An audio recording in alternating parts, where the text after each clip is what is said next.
Selamat pagi saudara-saudara yang dikasihi Tuhan.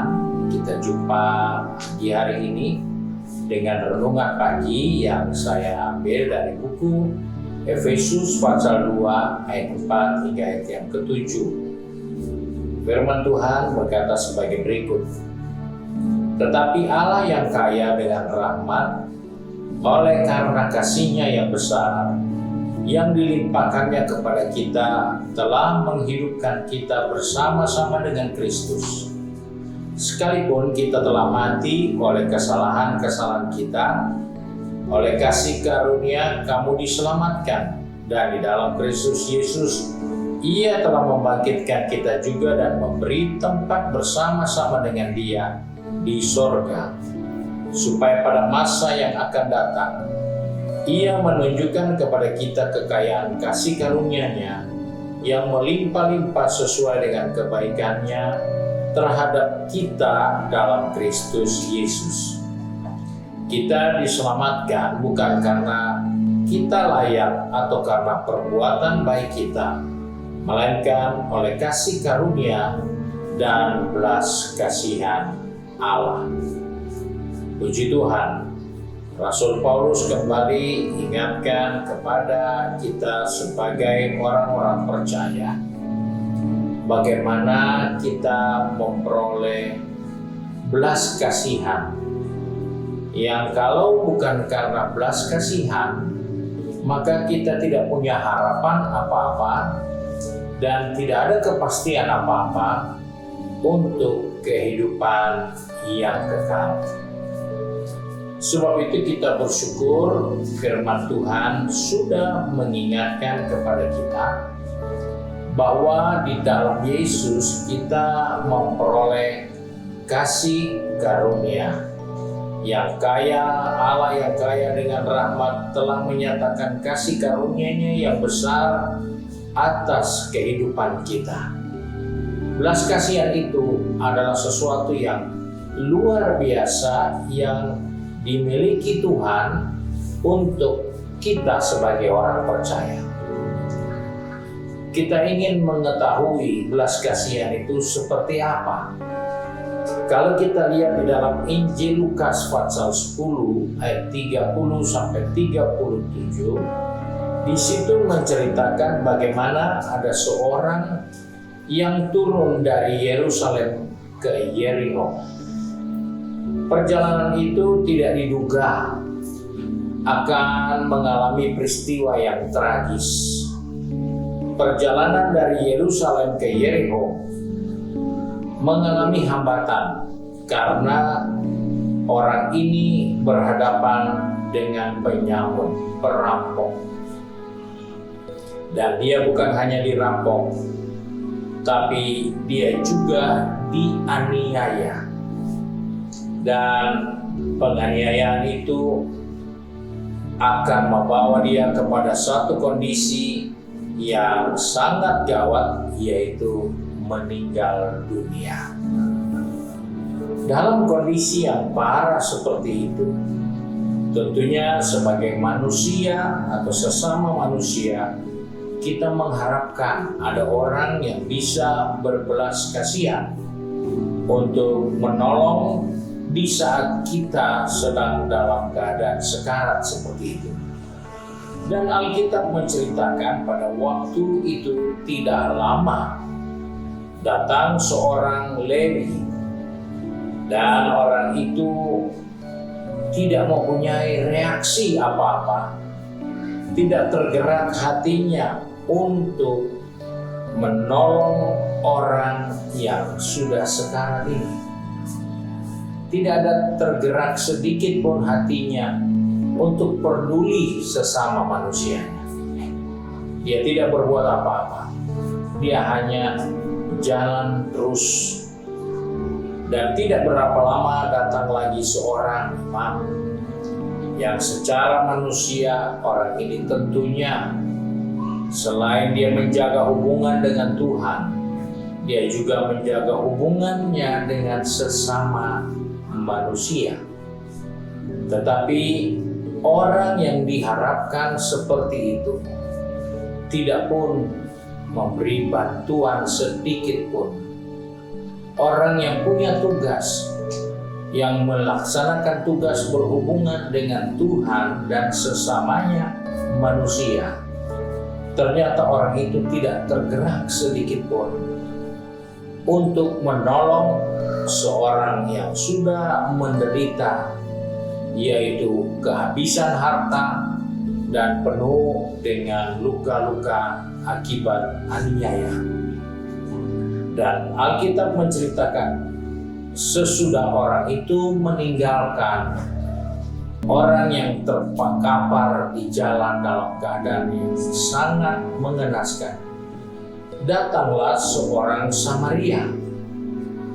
Orang Samaria ini ternyata di situ Alkitab menceritakan tergeraklah hatinya oleh belas kasihan. Hatinya tergerak oleh belas kasihan. Tadi kita menjumpai Rasul Paulus katakan kita diselamatkan karena belas kasihan.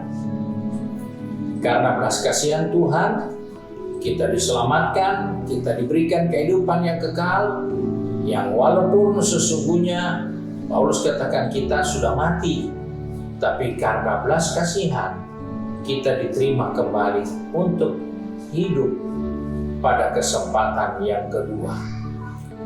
Dan inilah yang terjadi dengan orang Samaria ini.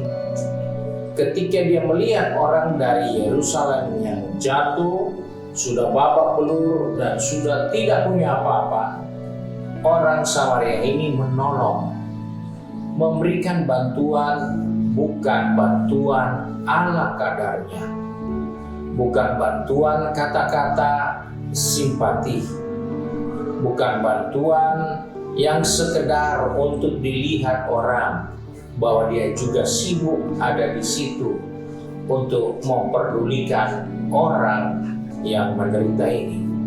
Tapi Alkitab menceritakan ia membersihkan luka dari orang yang sudah terkapar, tidak bisa berbuat apa-apa, dan kemudian luka itu ditaruhnya anggur. Itu minuman yang mahal. Itu minuman yang selalu dibawa oleh orang-orang yang punya kelebihan untuk melepas dahaga dalam perjalanan. Dan minuman yang berharga itu dicurahkan di atas luka-luka dari orang yang sudah menderita karena dirampok dan dianiaya. Kita menemukan satu tindakan yang tidak masuk akal. Cukuplah bersihkan luka-lukanya dan mungkin antar dia ke rumah sakit atau di tempat perawatan lainnya, tapi dia sudah mengorbankan anggurnya untuk orang ini dengan maksud jika anggur itu ditaruh pada luka, maka pengaruh fermentasi alkohol itu akan menghindarkan orang itu dari infeksi. Dan apa yang terjadi setelah dibersihkan dan ditaruh dengan anggur, dia mengangkat orang itu, menaruh di keledainya, dan dia yang jalan. Orang yang sudah dalam keadaan parah, setelah dibersihkan lukanya, ditaruh anggurnya, ditaruh di keledainya, dan dia jalan di samping orang itu yang duduk di atas keledainya. Dia bawa sampai di satu tempat penginapan, dan dia bernegosiasi dengan pemilik penginapan itu supaya orang ini dirawat. Dia tidak berkata, ini saudara saya, tolong dirawat. Ini orang tua saya, tolong dirawat. Tidak ada hubungan apa-apa dari orang Samaria ini dengan orang yang sudah ditolong. Dan ketika dia melepaskan orang Samaria itu untuk dirawat di rumah penginapan itu, dia masih menitipkan uang untuk perawat yang akan merawat orang ini, dengan catatan, kalau kurang, saya akan lewat lagi ke tempat ini dan saya akan ganti kekurangannya. Itulah keseluruhan perbuatan dari orang Samaria itu yang disebut belas kasihan. Kita sebagai orang percaya, kita menyadari betapa luar biasa belas kasihan Tuhan yang telah dinyatakan kepada kita dengan menceritakan suatu perumpamaan yang kita baru dengar bersama, yang kita bisa lihat di dalam Injil Lukas tadi, bagaimana orang Samaria ini penuh dengan belas kasihan. Belas kasihan tidak perlu mempengaruhi orang yang karena dia orang Lewi. Tidak perlu belas kasihan itu harus ada di atas seorang imam. Belas kasihan itu bisa ada di atas siapa saja. Dan hal inilah yang menjadi perhatian Yesus untuk orang-orang yang mengalami penderitaan. Dan kita pun telah diselamatkan, kita pun telah diberi kepastian, kita pun telah dihidupkan kembali, hanya karena belas kasihan Allah kepada kita. Sebab itu tidaklah pantas kita yang sudah diselamatkan oleh belas kasihan dan membiarkan orang-orang yang lain yang kita tahu keadaannya tidak berbeda seperti kita pada waktu semula, di mana kita mengalami penderitaan sama seperti orang yang menderita karena dirampok dan dianiaya oleh para penyambut. Maka kita pun harus menceritakan dan kita pun harus memiliki belas kasihan kepada orang lain, supaya orang lain itu boleh menemukan nilai dari belas kasihan yang kita terima di dalam Kristus Tuhan kita. Sebab itu sebagai orang percaya, kita seringkali hanya sibuk untuk menaruh belas kasihan di lingkungan kita sendiri, di keluarga kita sendiri, di rekanan kita sendiri, sedangkan yang lain kita tidak merasa penting untuk memberi belas kasihan kepada mereka. Jika kita perhatikan, orang Samaria ini, dia tidak kenal orang yang turun dari Yerusalem ke Yeriko. Dia tidak punya hubungan apa-apa. Tapi karena hatinya ada belas kasihan, maka dia meresponi supaya orang ini tidak berlarut dalam penderitaan dan berakhir dengan kematian.